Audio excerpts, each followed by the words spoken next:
Bab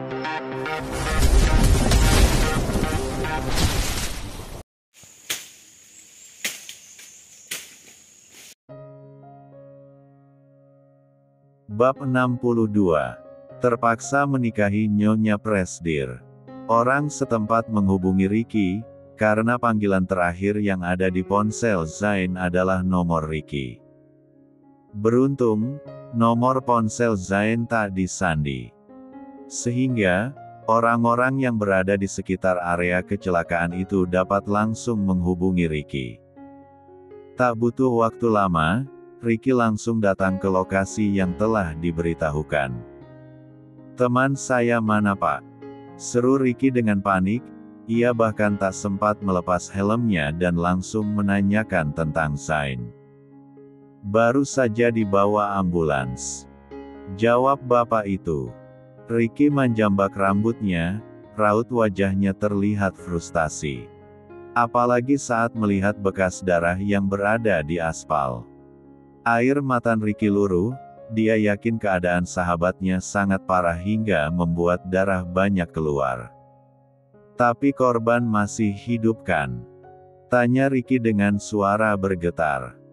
"Masih, tadi langsung dipakaikan masker oksigen sama petugas medis." "Oh ya, ini barang milik temanmu." Bapak itu memberikan ponsel dan dompet milik Zain. Ricky pun menerimanya. Ia menatap ponsel milik sahabatnya yang sudah retak layarnya. Tapi ponsel itu masih nyala dan berfungsi. Iya, ini satu lagi. Kami menemukan ini di lokasi kejadian." Bapak tadi kembali memberikan kantong plastik yang berisikan beberapa tes pack pada Ricky. Dengan bingung, Ricky mengambilnya dan melihat isinya. Melihat itu, air mata Ricky jatuh. Ia tahu mungkin saja saat ini Sea sedang hamil dan Zain keluar untuk membeli tes pack itu. "Terima kasih, Pak," ujar Ricky dengan ramah. "Tadi supir truk sudah dibawa pihak kepolisian, ada saksi juga. Pihak keluarga datang saja ke kantor polisi, biar semuanya diurus. Semoga temanmu baik-baik saja." Ricky mengangguk. Ia tak lupa mengucapkan terima kasih. Setelah ia bertanya tentang lokasi rumah sakit yang membawa Zain, akhirnya dia memutuskan untuk menjemput Sea lebih dulu. Pasti wanita itu belum mengetahuinya. Karena orang pertama yang tahu adalah dirinya. Lagi, di kontak Zain hanya nama Sea yang tertera. Tidak ada penyebutan istri, membuat orang berpikir jika Sea sama seperti Ricky. Kedatangan Ricky disambut bingung oleh Sea. Wanita itu mengerutkan keningnya dalam saat melihat penampilan Ricky yang tampak kacau. Tanpa sepatah kata pun, Ricky menyerahkan dompet dan ponsel milik Zain. Dengan bingung, Sea meraih kedua barang itu. Juga, ini. Ricky menyerahkan kembali tes pack uang Zain beli sebelum ia kecelakaan. "Ini barang-barang milik Zain kan? Tadi kata mama dia keluar untuk beli tes pack, mana dia? Sudah dilarang mama dia untuk pergi, tetap saja ngeyel. Belinya kan bisa besok, sekalian aja periksa ke dokter." Gumam Sea dengan kesal. "Tapi kok ponselnya rusak?" tanya Sea dengan bingung. Ricky menundukkan kepalanya. Ia sedang berusaha menguatkan dirinya untuk mengatakan hal yang pastinya mengejutkan bagi Sea. "Zain kecelakaan. Deg." Sea mengangkat pandangannya, matanya menatap Ricky dengan air mata yang luruh membasahi pipinya. Seolah waktu berhenti berputar. Bibir Sea kaku untuk digerakkan, tubuhnya pun bergetar hebat. "Sekarang sudah dibawa ke rumah sakit, kalau lo mau ikut ayo. Kalau enggak kuat, biar gue aja," ujar Ricky dengan suara yang lirih. Ada tamu rupanya. Daisy datang dengan senyum mengembang, membuat Ricky menoleh pada wanita paruh baya itu. Kok gak diajak masuk sih? Teman Zain ya? Zainnya lagi pergi, dia. Sea. Daisy panik saat tubuh putrinya limblung ke arahnya. Dengan cepat, Daisy menahan tubuh putrinya, beruntung ia tak sampai pingsan. Zain Hicks. Zain kenapa? Tanya Daisy dengan bingung. Tante, sebaiknya kita ke rumah sakit. Zain mengalami kecelakaan, ujar Ricky yang mana membuat Daisy shock. Kecelakaan? Si Sea, jangan pingsan sekarang. Suamimu kecelakaan, kita harus ke rumah sakit. Ayo, seru Daisy. Ricky akan kembali ke motornya, tetapi Daisy langsung memanggilnya. Pakai mobil. Kamu bisa nyetir kan? Bisa. Akhirnya Ricky yang menyetir mobil menuju rumah sakit. Sepanjang perjalanan, Sea hanya bisa menangis dengan tatapan kosong. Ia tak bisa bayangkan kalau terjadi apa-apa dengan suaminya.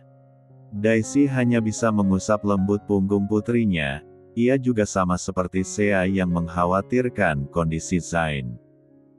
Sesampainya di rumah sakit, Ricky segera mengajak Daisy dan Sea menuju resepsionis. Maaf sus, korban kecelakaan atas nama Zain Albert. Baru saja dia mengalami kecelakaan, korban yang ditabrak oleh truk. Tanya Ricky pada seorang suster. Pasien atas nama Zain Albert ditangani di ruang UGD. Setelah mendengar itu, Sea langsung berlari ke ruang UGD yang dimaksud. Ricky dan Daisy pun menyusulnya. Zain Hicks. Zain. Sea menatap pintu ruang UGD yang masih tertutup. Ia tak akan tenang sebelum tahu kabar suaminya. Sea, Mama urus administrasinya dulu ya. Daisy beranjak pergi, dan menitipkan Sea pada Ricky.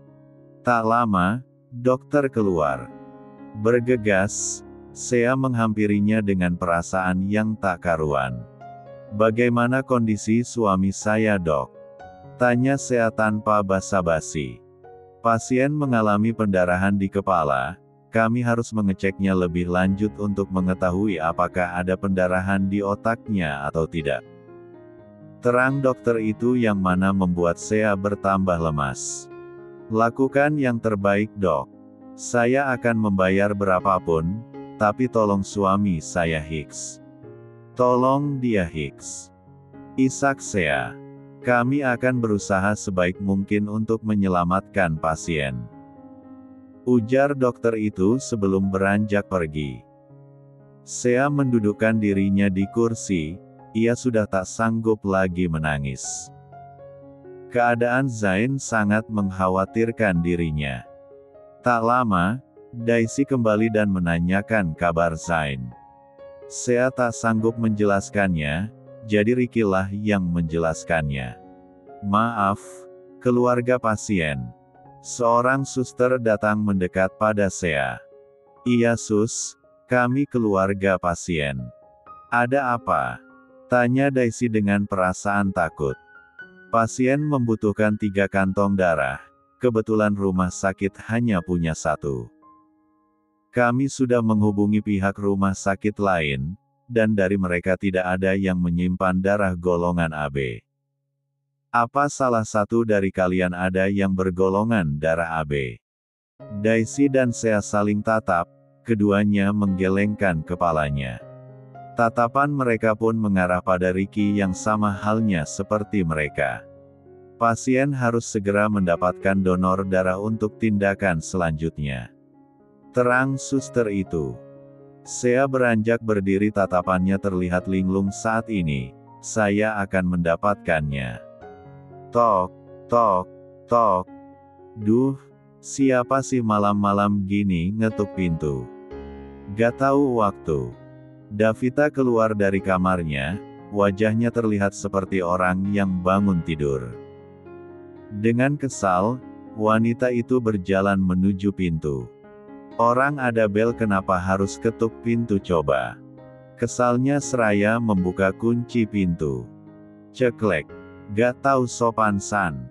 Davita membulatkan matanya saat melihat kehadiran Sea di rumahnya.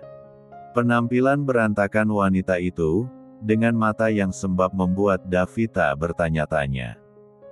Si Sea, ngapain kamu malam-malam ke rumah tante? Apa kamu baik-baik saja? Tanya Davita dengan hati-hati. Matanya menatap ke arah sekeliling, bagaimana Sea bisa masuk ke dalam pagar rumahnya. Sepertinya ia lupa mengunci pintu pagar. Siapa orang tua kandung Zain? Tanya Sea seraya menatap Davita tanpa ekspresi. Astaga, kamu kesini malam-malam hanya untuk bertanya. Siapa orang tua kandung Zain? Tante tahu tapi tante tidak mau memberitahunya. Suamiku sedang berada di rumah sakit. Dia membutuhkan donor darah secepatnya. Sentak Sea seraya menarik tangan Davita. Lepasin gak? Davita berusaha lepas dari cengkraman tangan Sea yang mencengkramnya dengan kuat. Keributan yang keduanya buat, mengundang penghuni rumah yang lain datang. Benny dan Richard langsung menghampiri kedua wanita berbeda usia itu.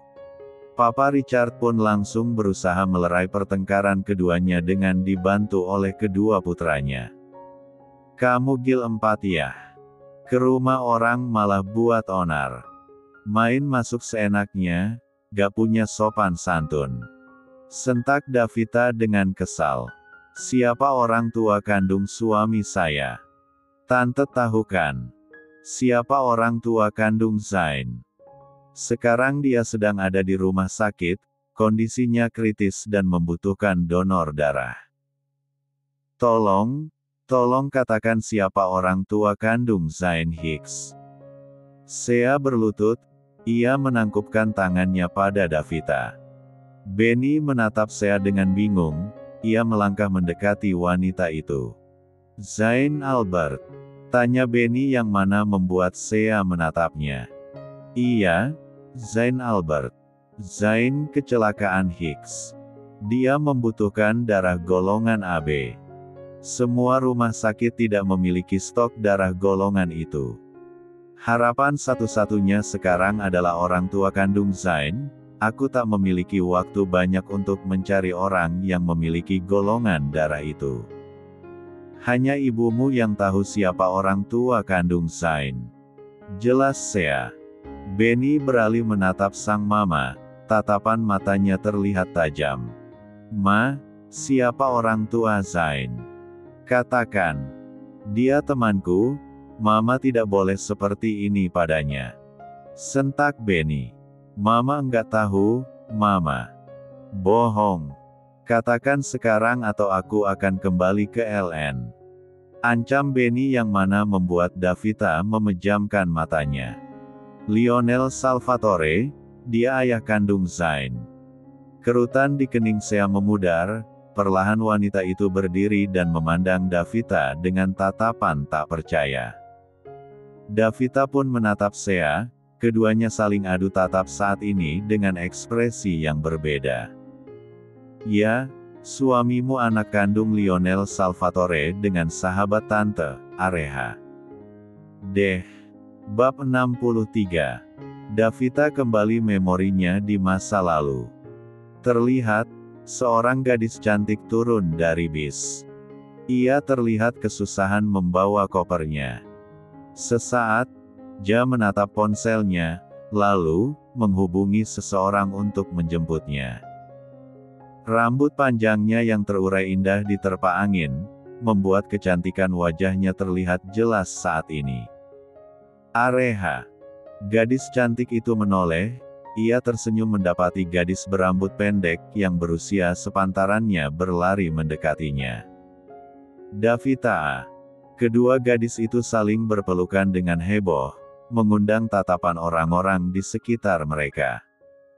Akhirnya kamu nyusul ke kota juga. Aku seneng banget. Seru Davita setelah pelukan mereka terlepas. Masa aku gak datang? Kan udah janji kalau aku akan datang ke rumahmu. Seru Areha dengan senyuman mengembang. Ayo, supirku sudah jemput. Biar aku bantu bawakan kopermu. Davita membawa koper Areha, tangannya menggandeng lembut tangan sahabatnya itu. Di mobil, Areha menatap luar jendela dengan tatapan berbinar terang. Ia melihat gedung-gedung tinggi, yang tak biasa ia lihat di pedesaan. Melihat itu, Davita tersenyum senang. La menepuk bahu Areha yang mana membuat gadis itu menoleh menatapnya. Tinggal saja di kota, aku akan senang kamu di sini. Pinta Davita. Kasihan ibu sendirian di kampung, lagian aku hanya janji berlibur 3 hari saja. Tolak Areha. Ya udah deh. Tapi, besok kamu harus ikut aku ke acara papaku. Di sana, banyak makanan enak. Banyak pria tampan juga. Kita akan cuci mata di sana. Seru Davita dengan mata berbinar terang. Areha menepuk paha Davita dengan kesal. Kenapa sedari dulu kamu tidak berubah? Selalu memikirkan pria tampan. Dengar, kamu pindah ke kota sudah 10 tahun lamanya. Apa tidak puas melihat pria kota? Enggak. Makanya, besok temani aku ya. Mama dan papaku setuju untuk aku mengajakmu. Di sana kita akan bersenang-senang. Seru Davita seraya memeluk lengan Areha. Kedua sahabat itu saling memeluk dengan senyuman lebar. Sesampainya di rumah Davita, Areha menatap penuh kagum rumah sahabatnya itu. Ia melangkahkan kakinya masuk, tangannya selalu digandeng oleh Davita yang tak melepasnya sama sekali. Seakan sahabatnya itu tampak bahagia dengan kehadirannya di kota. Besar banget rumah kamu, mewah. Seru Areha. Besar kan? Makanya, tinggal di sini. Aku juga bosan kalau enggak ada kamu. Sebulan sekali aku ke kampung, dan itu pun hanya 2 hari. Aku tuh pengen berangkat kampus bareng kamu, main bareng kamu, pokoknya semuanya bareng kamu. Antusias Davita hanya mendapat senyuman Areha. Sesuai rencana, mereka kan datang ke acara Papa Davita. Sebuah pesta meriah penyambutan ulang tahun perusahaan di sebuah hotel ternama. Davita dan Areha memakai gaun yang bagus. Keduanya tampak seperti anak kembar karena baju mereka yang sengaja sama. Hanya saja, Areha merasa sedikit tidak nyaman dengan pakaiannya sekarang. Apa tidak terlalu terbuka? Tanya Areha memperhatikan penampilannya. Astaga, enggak lah. Gaunnya panjang sebetis, tangannya juga ada. Terbuka bagaimana? Sudah ayo, nanti kita telat. Keburu abis pria gantengnya, maksudnya makanannya. Areha menggelengkan kepalanya, sahabatnya memang sangat lucu. Sesampainya di tempat acara, Davita langsung menarik tangan Areha ke sebuah meja makanan. La meraih salah satu dessert dari sana dan memberikannya pada Areha. Itu cheesecake, kamu suka keju kan? Pasti kamu akan menyukainya. Seru Davita dengan semangat. Areha tersenyum, ia memakan kue yang Davita berikan. Memang sangat enak, dia bahkan sampai menambah 2 kali. Keduanya bahkan tak ikut dalam acara karena saking asiknya makan enak. Puas-puasin makannya, besok tidak ada lagi. Aku suka datang ke acara yang penuh makanan seperti ini. Tidak seperti di kampung, ngambil 1 lemper aja digosipin sampai berbulan-bulan. Celoteh Davita sambil memakan bolu gulung miliknya. Pipinya membulat sempurna saat bolu itu belum dapat ia telan. Tatapan mata Davita jatuh pada seorang pria tampan yang lewat di hadapannya. Matanya membulat sempurna, Ia dengan gugup menelan bolunya dan meraih segelas minuman untuk mendorong bolu yang ada di mulutnya agar cepat tertelan. Areha, tunggu di sini ya. Kalau haus, minta saja pada pelayan. Kalau lapar, ambil saja apa yang kamu mau. Aku tinggal sebentar. Areha akan mencegahnya, tetapi Davita buru-buru pergi, meninggalkan Areha yang kebingungan. Astaga, anak itu pasti mengejar pria tampan. Hais, Davita. Davita. Areha menaikkan bahunya acuh, ia kembali memakan cemilan yang disediakan di sana. Tak sengaja, Areha tersedak bolu yang ia makan. Gadis itu mencari air minum, tapi ia tak menemukannya. Tatapan matanya beralih menatap seorang pelayan yang membawa beberapa minuman. Karena bolu itu sudah sangat mengganjal tenggorokannya, Areha langsung meraih gelas itu dengan asal dan meminumnya. Astaga, hampir saja aku mati karena bolu ini. Gumam Areha setelah merasa lega. Matanya beralih menatap gelas yang ada di tangannya. Tapi, kenapa kepalaku sakit? Gumamnya sebelum kegelapan merenggut kesadarannya. Di mana Areha? Davita baru saja kembali, gadis itu mencari keberadaan sahabat yang entah di mana. Lama mencari dan tak menemukannya membuat Davita panik, ia berusaha mencari keberadaan Areha. Namun, ia tak kunjung menemukannya. Sampai acara selesai dan semua tamu sudah pulang, ia tetap mencari keberadaan Areha. "Pa, bagaimana ini? Areha enggak ada," seru Davita dengan panik. "Kamu tenang dulu, Papa sudah minta pihak hotel untuk membuka CCTV. Mungkin Areha tersesat di gedung hotel ini," ujar pria parubaya itu menenangkan putrinya. Ditunggu punya tunggu, petugas hotel datang dengan membawa rekaman CCTV. Di sana, mereka melihat Areha dibawa oleh seseorang ke dalam sebuah kamar. Tak lama, disusul seorang pria yang terlihat seolah sedang tidak baik-baik saja. Setelah mengetahui nomor kamar itu, Davita bergegas berlari menuju kamar tersebut. Brak! Pintu terbuka dengan keras, membuat seorang gadis menatap ke arah mereka dengan tatapan kaget. Davita melangkah mendekat dengan perlahan, air matanya jatuh melihat penampilan sahabatnya saat ini.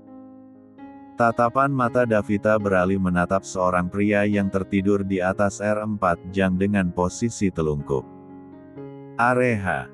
Davita memeluk tubuh Areha yang hanya dibalut oleh selimut tebal. Kedua gadis itu sama-sama menangis keras. "Aku sudah kotor," pria itu memaksa untuk mengambil kehormatanku. "Dia pria Gil 4, dia menyakitiku." Isak Areha di pelukan Davita. Davita kembali menatap pria itu, tatapannya terlihat tajam. D4 danya bergemuruh hebat, kedua tangannya terkepal kuat. Isakan tangis Areha, sungguh menyayat hatinya. "Aku akan membuatnya bertanggung jawab atasmu, Areha." Flashback off. Davita menghapus air matanya, wanita itu memandang jendela kamarnya dengan tatapan kosong. Kedatangan Sea, kembali membuatnya teringat akan kejadian yang berusaha ia lupakan. Kejadian yang selalu membuatnya merasa bersalah karena sudah meninggalkan sahabatnya. "Andai saat itu aku tahu, aku tidak akan membawanya ke pesta itu. Aku tidak akan meninggalkanmu sendirian." Lirihnya dengan air mata yang kembali membasahi pipinya. Sea mendatangi kediaman Salvatore, sebelum masuk penjaga gerbang menanyakan tentang identitasnya lebih dulu. Karena tak bisa sembarang masuk, akhirnya Sea diminta untuk menunggu di teras. Sementara bodyguard berjaga masuk ke dalam untuk memanggil Lionel. Air mata Sea kembali membasahi pipinya, penampilannya saat ini tidak ia pikirkan lagi. Wanita itu terus memikirkan tentang kondisi suaminya. Setelah mengetahui siapa ayah kandung Zain, tanpa berlama-lama Sea langsung melajukan mobilnya menuju kediaman Salvatore ini. Nona Sea. Sea berbalik, ia memandang pria yang berusia jauh lebih tua darinya. Lionel tentunya terkejut dengan kedatangan Sea di malam ini. Apalagi, saat melihat penampilan kacau wanita itu. Di belakang Lionel, Vanya dan Jenna datang menyusul. Keduanya tampak bingung dengan kedatangan Sea. Terlebih Jenna, ia hafal dengan Sea. Wanita yang menjemput Zain saat itu. Anda harus mendonorkan darah Anda untuk suami saya. Ujar Sea dengan tatapan tajam. Tunggu, kenapa saya harus? Karena Anda adalah ayah kandung suami saya. Sentak Sea Hang Mana membuat Lionel membulatkan matanya. Vanya dan Jenna langsung menatap pria itu dengan tatapan terkejut. Apa Anda tengah mengada-ngada? Tolong, jangan buat keributan di rumah saya. Seru Lionel dengan tegas. Sea menarik sudut bibirnya, mengada-ngada. Saya tidak punya waktu untuk mengada-ngada. Apa golongan darah Anda AB? Dengan kaku, Lionel menganggukkan kepalanya. Saya tidak punya banyak waktu, sebaiknya Anda ikut dengan saya ke rumah sakit jika Anda dan keluarga Anda masih meragukan ucapan saya. Jika Zain Albert, suami saya adalah anak kandung dari Lionel Salvatore dan Areha. Bab 64. Sea berlari sepanjang koridor rumah sakit, langkahnya terhenti saat berpapasan dengan seorang suster. Keringat bercucuran di pelipisnya, nafasnya pun terdengar memburu. Di belakangnya, Lionel datang menyusul dengan Vanya dan juga Jenna yang turut memastikan keberadaan Zain. Sus, apa golongan darah masih dibutuhkan untuk pasien atas nama Zain Albert? Tanya Sea dengan gugup. Kami masih berusaha mencarinya, karena dokter akan melakukan tindakan operasi secepatnya. Terang suster itu. Oh, operasi. Sea menggelengkan kepalanya, ia kembali menyadarkan dirinya yang sempat melamun. Saya bawa orang yang akan mendonorkan darahnya untuk suami saya. Sea menunjuk ke arah Lionel, melihat itu suster segera mengangguk. Untunglah, operasi bisa dilakukan segera. Mari, ikut dengan saya. Ajak suster itu. Lionel menatap istrinya, tetapi Vanya justru membuang wajahnya. Ia tak bisa berkata-kata lagi saat ini, rasa kecewa sungguh menghantui hatinya. Suster itu membawa Lionel pergi, meninggalkan Sea dan Vanya yang sama-sama terdiam dengan pikiran mereka masing-masing. Saya tidak tahu apa yang terjadi dengan masa lalu suami Anda. Tapi, biarkan suami Anda mendonorkan darahnya untuk putranya. Kenapa kamu bisa yakin jika suamimu adalah putra suami saya? Sungut Vanya dengan tatapan tajam. Sea menghela nafas pelan, sebenarnya tidak terlalu yakin, tapi kita akan membuktikannya kan? Ujar Sea seraya memandang lekat wajah Vanya. Vanya melengos, wanita itu enggan menatap Sea. D4 danya bergemuruh, menahan emosi yang hendak meledak. Nama wanita yang bertahun-tahun lamanya tidak pernah ia dengar dan sebutkan lagi. Kini, kembali ia dengar dan mengalami masalah dengan keberadaan Zain untuknya. Sea. Ketiga wanita berbeda usia itu menoleh. Mereka menatap Daisy yang tengah menggendong Kay yang menangis. Kenapa Kay bisa di sini? Heran Sea seraya mengambil alih putranya dari gendongan sang mama. Anakmu nangis-nangis di rumah cari dedinya, jadi supir bawa mereka ke sini. Dokter juga cari kamu buat tanda tangan surat persetujuan. Karena Zain akan segera dioperasi karena mengalami pendarahan di kepala. Tapi kata dokternya tenang aja, pendarahannya di luar otak jadi operasi dilakukan untuk mengeluarkan darah yang terjebak. Katanya sih gitu. Terang Daisy yang berusaha tak menambah kepanikan Sea. Sea menganggukkan, dia menenangkan Kei yang menangis mencari Zain. Berbeda dengan Jenna, gadis itu menatap Kei dengan keningnya yang mengerut dalam. Dedi, Kak Zain udah punya anak juga. Padahal kelihatannya masih muda banget. Batin Jenna. Sea dan Daisy memutuskan untuk pergi, mereka membiarkan Vanya dan Jenna di sana. Terserah, kedua wanita itu ingin apa. Sea sudah terlalu sibuk mengurus keluarganya sendiri dan tidak harus memperdulikan dua wanita berbeda usia itu. Ma, panggil Jenna seraya memegang lengan sang mama. Kakakmu empati dan lihat, anak dari selingkuhan papamu itu kembali hadir. Anaknya sudah ditemukan, sebentar lagi mungkin wanita murahan itu yang akan memunculkan dirinya. Jenna, mama benar-benar sudah tidak kuat. Vanya memeluk putrinya dengan erat, air matanya lirih membasahi pipinya. Jenna hanya bisa memeluk sang mama, ia juga turut sedih atas apa yang menimpa keluarganya. Jenna tak tahu persis apa yang terjadi di waktu lalu. Ia hanya mendengar sang mama menyebut jika sang papa pernah berselingkuh darinya. Jenna bingung ingin memihak siapa, dua-duanya mengatakan pembelaan masing-masing. Sea menunggu di depan ruang operasi dengan perasaan yang tidak karuan. Ricky masih tetap berada di sana. Kini pria itu menghibur Kei dengan menunjukkan video di ponselnya.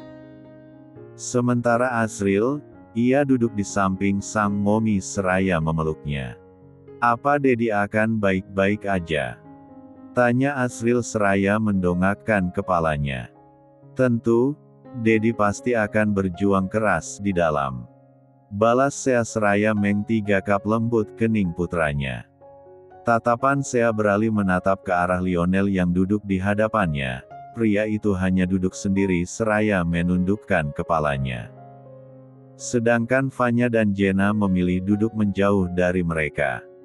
Setelah mendonorkan darahnya, Lionel juga mengajukan tes DNA agar ia dapat memastikan apakah Zain benar anaknya atau bukan. Pria itu masih ragu. Dia sangat yakin jika pernyataan Sea adalah salah. Ceklek. Operasi selesai dilakukan, Sea dan yang lainnya bergegas berdiri. Mereka menunggu dokter yang akan keluar dari ruangan operasi. Para tenaga medis satu persatu keluar, mereka seakan tengah menunggu yang lainnya saat ini. Tak lama, sebuah berangkar dikeluarkan dari dalam.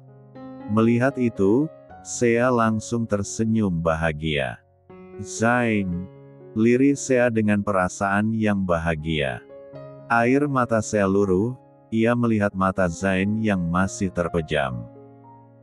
Kepalanya terdapat perban yang melilitnya, banyak luka-luka goresan di tangan dan pipinya. Namun, Sea merasa bersyukur. Sebab, Zain masih diberi keselamatan atas kejadian kecelakaan itu. Dedi. Kei mau sama Dedi. Histeris Kei saat melihat berangkar sang Dedi yang akan dibawa ke ruang rawat.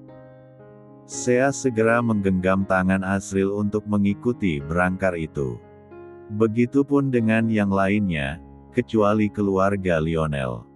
Ketiganya tampak terdiam di tempat dengan pikiran masing-masing.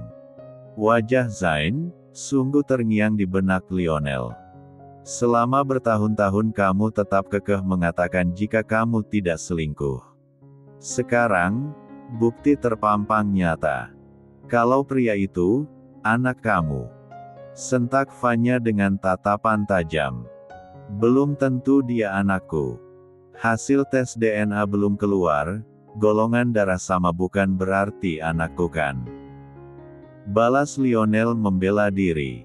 Keduanya sibuk berdebat, hingga tak menyadari jika Jenna pergi dari sana. Gadis itu memilih mengikuti Sea yang pergi ke ruang rawat Zain. Sesampainya di sana, Jenna langsung masuk ke ruang rawat Zain karena memang pintunya yang belum tertutup. Kak, Sea menoleh, ia menatap kehadiran Jenna dengan tatapan bingung. Apa aku boleh melihat Kak Zain? Tanya Jenna dengan ragu. Tentu saja, silahkan. Jawab Sea dengan ranah. Jenna tersenyum, ia beralih menatap Zain yang sedang diperiksa keadaannya oleh suster. Tak lama, dokter datang. Sea yang melihat kedatangan dokter segera mendekat, ia membiarkan Jenna menemani Zain di sana. Lagi pula, ada Daisy dan Ricky yang pastikan akan menjaga pria itu. Onti cantik nih siapa? Tanya Kai dengan tatapan polosnya.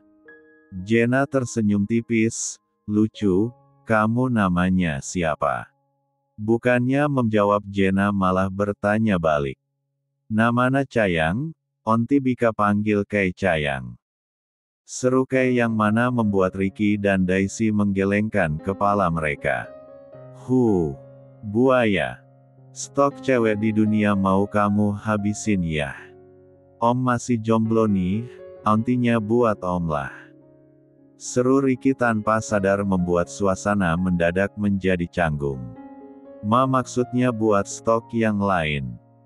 Jangan diembat semua. Om juga salah satu yang jomblo, bagi-bagi napa. Ricky melirik ke arah Jenna dengan perasaan gugup. Jenna pun hanya melirik Ricky sekilas sebelum kembali menatap wajah lucu Kai. Omna jelek, siapa juga yang mau? Kai jujur loh, Kai ndak kalah. Protes Kai yang mana membuat Ricky mengempat nggak mendengarnya. Nih tahu bulat satu, boleh dibuang gak sih? Gumam Ricky yang mampu didengar oleh Kai. Ih, Kai pengen tahu bulat. Dedi, tidulna jangan lama-lama, nanti kita beli tahu bulat. Yah, seru Kai seraya mendekati berangkar sang Dedi. Tinggi berangkar yang sejajar kepala Kai, membuat anak itu harus menjinjit. Itu pun, hanya terlihat kening dan matanya saja. Oh Maci Tidul, Oma ini Dedi. Diam. Dedi sedang istirahat dan kamu malah berisik. Sedu Asril dengan kesal, membuat Kai mengerucutkan bibirnya sebal. Kalah mulu pelacaan. Gumam bocah menggemaskan itu.